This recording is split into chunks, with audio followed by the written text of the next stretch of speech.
Louis Rey était biophysicien de formation, donc il avait une excellente culture biologique, mais c'était un physicien. Il avait fait sa thèse avec Hubert Curien. C'était quelqu'un qui avait d'abord été élève de l'École normale supérieure, qui était agrégé de physique.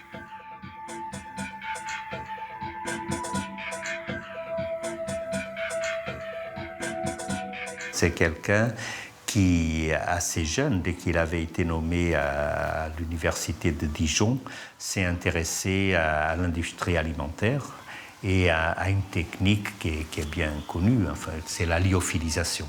Quand il était professeur à Dijon, non seulement il était à l'université, mais il était à l'ENS BANA, c'est-à-dire l'école de biologie appliquée à la nutrition et à l'alimentation. Il était jeune, il avait 30 ans. On lui a proposé ce poste de directeur de la recherche et du développement de Nestlé, ce qui est une chose énorme. Et donc on est arrivé ici en Suisse en septembre 1964. Louis Rey était un scientifique, mais atypique. C'est un scientifique qui est passé par l'industrie. Il a dirigé pendant 16 ans une grosse équipe de recherche industrielle chez Nestlé. C'est le papa du Nescafé, quand même, Louis Rey, il ne faut pas l'oublier. Et donc son parcours atypique lui ressemble bien. Ce n'était pas un scientifique de la recherche publique, c'était un scientifique qui avait envie de découvrir des choses pour les amener dans la société.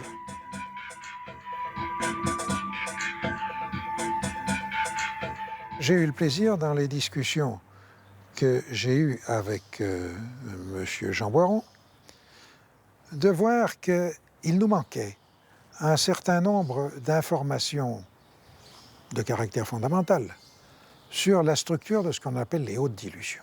Ce qu'on cherchait, c'est des méthodes physiques qui permettraient de mettre en évidence que des hautes dilutions, c'est-à-dire, disons, simplement au-delà de la 9, 15 CH, étaient différentes du solvant dynamisé correspondant. C'est-à-dire, vous prenez de l'eau et vous mettez du sel dedans, et puis vous la dynamisez, c'est-à-dire que vous la secouez, et puis vous répétez l'opération N fois, avec chaque fois une dilution au centième, puis vous faites la même chose avec un échantillon d'eau dans lequel vous n'avez pas mis de sel, et vous comparez les deux échantillons après 15 étapes, 20 étapes, 30 étapes, etc., ce que vous voulez, quoi. C'est pareil ou c'est pas pareil? Y a-t-il ou non telle ou telle méthode physique qui permet d'objectiver une différence de façon reproductible?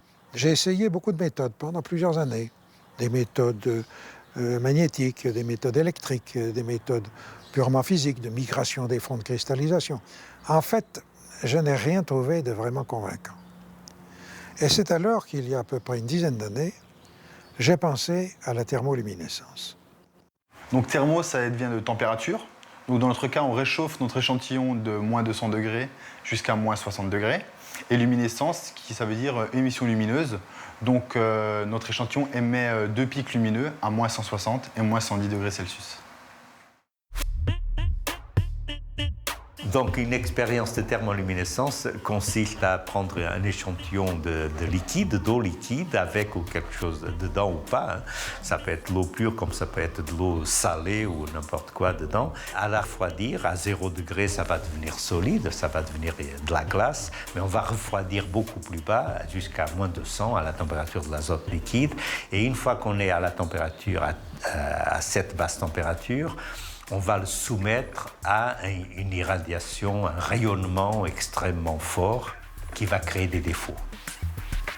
Et c'est ce même échantillon qu'on va amener dans une cellule où on contrôle la température et on va monter la température doucement. Et ces défauts vont disparaître et quand ils disparaissent, il y a une émission de lumière. Pourquoi il y a une émission de lumière? C'est parce qu'en fait, les défauts ont piégé des électrons. Ont piégé des électrons qu'au lieu d'être dans des états d'énergie de très basse énergie, vont se trouver dans des niveaux plus hauts d'énergie, mais piégés, et donc dans des niveaux excités d'énergie, on dit. En fait, c'est eux qui ont récupéré une partie de l'énergie du rayonnement. Lorsque l'on compare des hautes dilutions aux fluides, aux solvants qui a été utilisé pour les préparer, il y a une différence qui est une différence mesurable, et mesurable par des moyens physiques. Ça n'est pas une appréciation subjective, une appréciation affective. En quelque sorte, on est sûr que dans ce cas-là, on peut voir une différence. Et à notre avis, c'était le premier stade qui était important dans la compréhension de la chaîne, si je puis dire, des événements qui se produisent lors de la fabrication d'un médicament homéopathique. Cette expérience, elle vous montre que des hautes dilutions de chlorure de lithium, d'une part, sont différentes des hautes dilutions de chlorure de sodium, et les deux sont différentes de l'eau dynamisée en 15CH.